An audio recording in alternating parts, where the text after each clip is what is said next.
What's going on? Hisham, Dahud here, coming to you from Los Angeles, California. I'm a musician, music marketer, and brand strategist, and today we're going to talk to you about music marketing. But first, how did I get my start in the music industry? Well, like many other people, I began as a musician myself, still am a musician myself, as you can see here. I began playing in bands as a session drummer, but didn't want to get too ignorant about how the music business operated, so I took some music business classes at San Francisco State University at the music recording industry program down there, where I met my good friend and mentor, Gian Fierro, who then was able to introduce me to my feedback of DJ Shadow. DJ Shadow is an artist that I'm a huge fan of, and at the time the opportunity came to do music marketing for him in the form of managing MySpace pages. Yes, that's correct. I go as far back as managing MySpace pages when it comes to music marketing.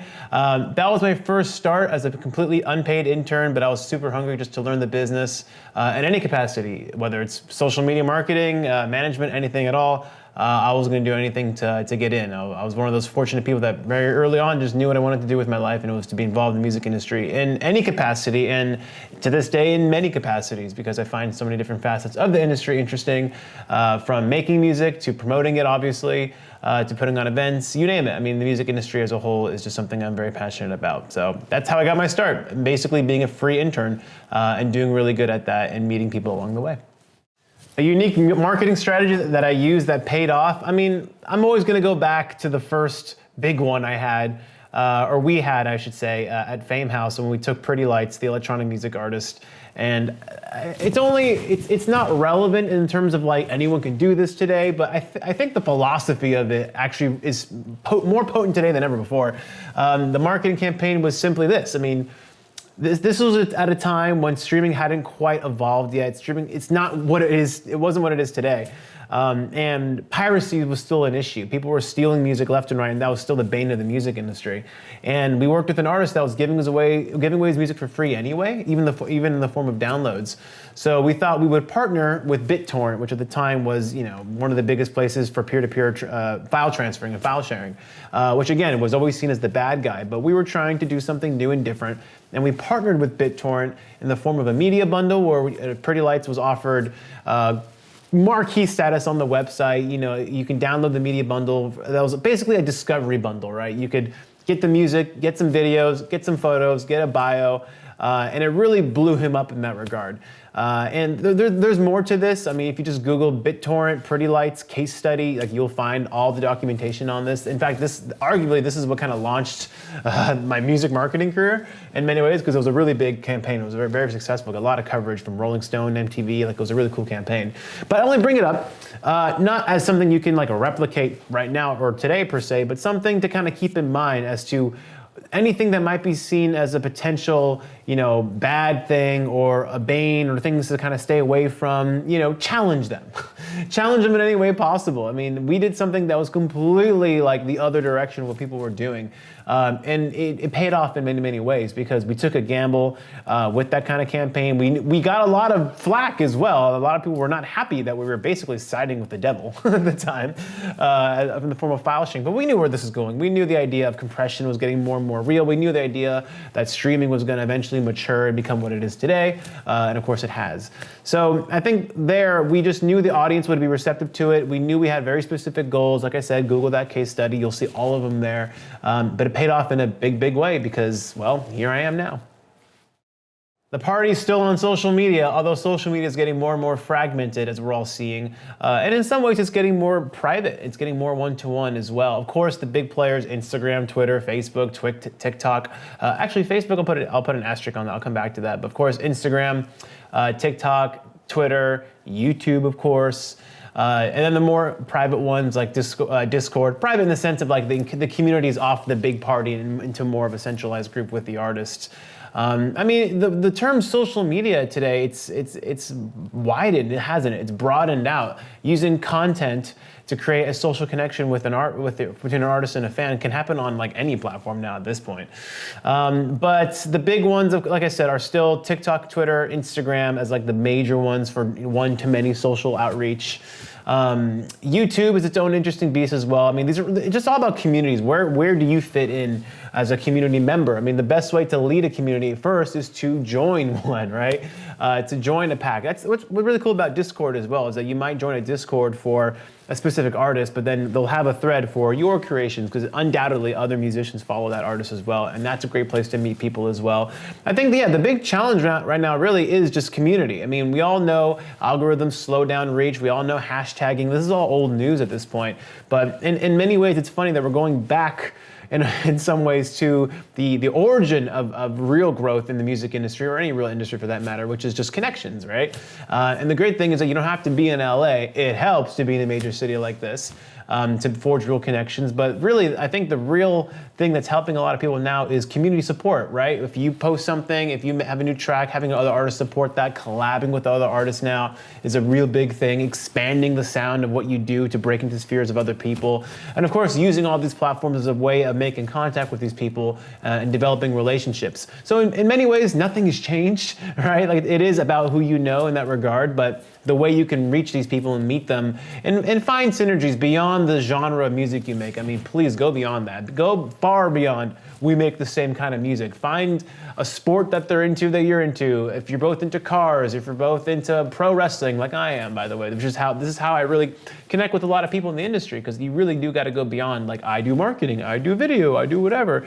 You really got to find ways to connect with them as a real human being and find ways to make friendships. I mean, I like to think that many of us, especially me, got into music not just because we like to make music and we enjoy it, but we enjoy the culture around it, and the culture around it also includes people. What really kept me making music was I kept making a lot of great friends as a result of it, and I think that's the key to getting ahead in many ways is bringing in resources because you're genuinely friends with people, as opposed to you trying to always extract value from them. Try to give value, of course, first, and maybe the most basic way to do that is just in the form of being someone's friend. What other tools do I use in my day-to-day marketing strategies? Too many to talk about. I mean, there's so many. From pre-saves, before a track comes out, to video editing. I mean, of course, I will say this, a good all-around tool would be Tonden, TONDEN.io. It's an all-in-one digital marketing platform to create landing pages, to do pre-saves, to do streaming links, to run contests with. I know there are other competitors to them. I've just been using them pretty much since they came out. So I would say I'm relatively exclusive to them. Playlisting, things like Submit Hub is always a good route. It's getting kind of interesting now because some of the feedback that I'm getting from my own music and some clients as well, I'm starting to see more and more generic feedback, which is not a good sign. But Submit Hub does have legitimate context to real playlisters, real YouTube channels, real bloggers. Now they just, a couple months ago, I think it was, they just allowed a new portal for TikTokers. So after a track is released, you can't do it before your track is released, but after your track is released, you can reach out directly to TikTok influencers through Submit Hub as well.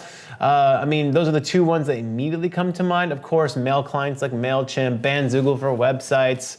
There are so many. There are too many marketing tools to talk about as a general question, but the two that come to mind that are really comprehensive would be Tonden and Submit Hub to submit your music to playlists. And by the way, when you do use Submit Hub to submit, another thing, like I've mentioned in the previous answer, is relationships, and you actually have access to these people.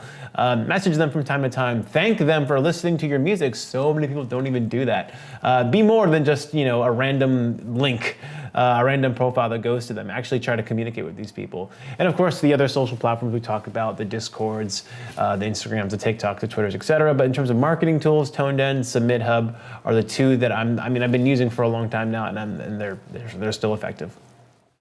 Music marketing continues to evolve, for sure it does. How do you keep up with things? Well, the first and easiest way is to keep yourself continually educated. Free resources include my favorite music marketing website, or not just general music tech, music business website, hypebot.com, hypebot.com.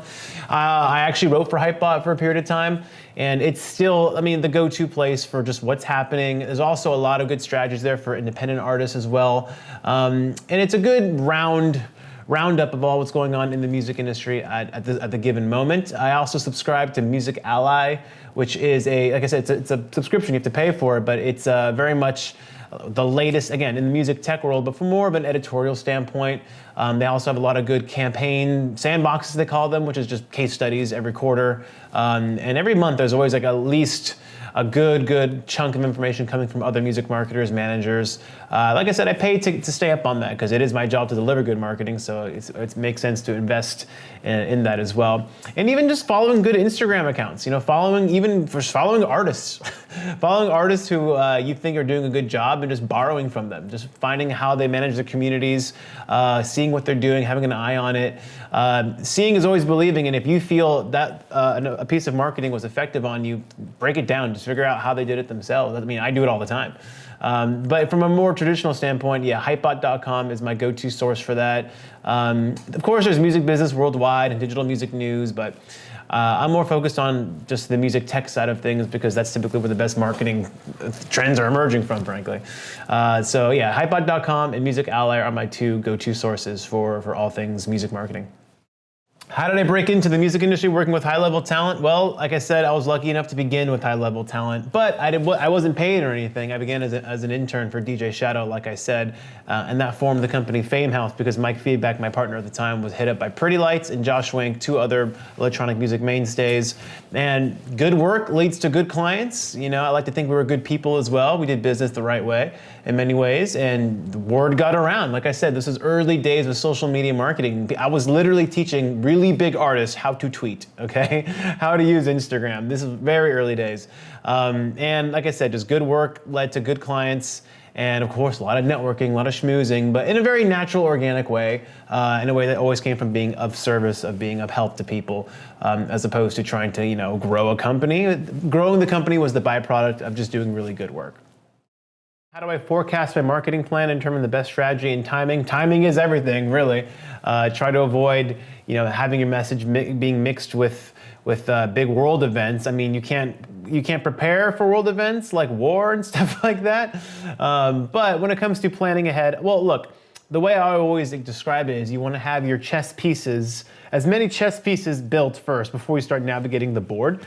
That can include, of course you have the main content. Let's just say it's a music video. That would be like the king or the queen, I guess you can say, in the chessboard. Like the real big movers, the important ones. And then you would have like the pawns that would be, like a behind the scenes clip of you playing something or whatever it might be.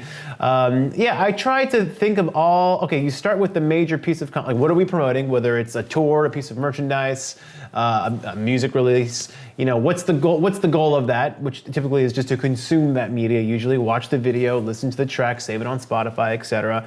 And then the rest of it is just providing context, really. All of it is making context as to why someone should care about this piece of content in the first place. And pretty much not too many people understand that if you just keep building up, leading up, and drop the piece of content, and then go away, you've defeated the purpose. I mean, you want to consistently sustain your promotion too, for those who may not have been ready to jump on it right away. So I'm not saying you don't, promote in advance. Of course, you should do some stuff in advance, but I think the majority of your effort should be while your music or whatever the main thing is out and ready, because people can actually take action on it, as opposed to like, okay, I'll be there in 3 days, I'll be there in 2 days. You want something there now. This is a general rule of thumb. Obviously, I'm talking about in the context of just a song or a video, but typically, what determines my timeline is what are the things I want to make. Okay, what's gonna determine how long that's gonna take to make, whether it's the budget, the general timeline of feedback, revisions, etc. I like to make all of these things in advance as far as possible. And then of course you give yourself, if we're talking music releases, the 4-week window at least to submit to Spotify playlisters, editorial playlisters, of course, Submit Hub, and just in case anything goes wrong as you're distributing. So you want at least a 4-week window. Try not to use that 4 weeks to do all the content, because inevitably you're going to be running into issues. You're going to have delays. You're going to, you want to make sure some of these things are built in place. Something I personally do musically is that I'll go hard and make, as I just did, 6 months. And I just buried myself in the studio. I took some time off social media, which some say is a bad idea, but for my own mental health and my own desire, like as a lifestyle, like I got off social media for a period of time as an artist and just made music for like 6 months. Now I have 6 months of music just done. And now I'm in the process of just mix, master, video. And now I'm in just the release phase of my year, I guess you can say, because I've made all the music already. And now I'm at the point of just making videos, making content, reaching out to different playlisters, etc., and just having releases every 3 to 4 weeks, issuing remixes, that sort of thing. So to answer the question, what is the issue of forecasting there?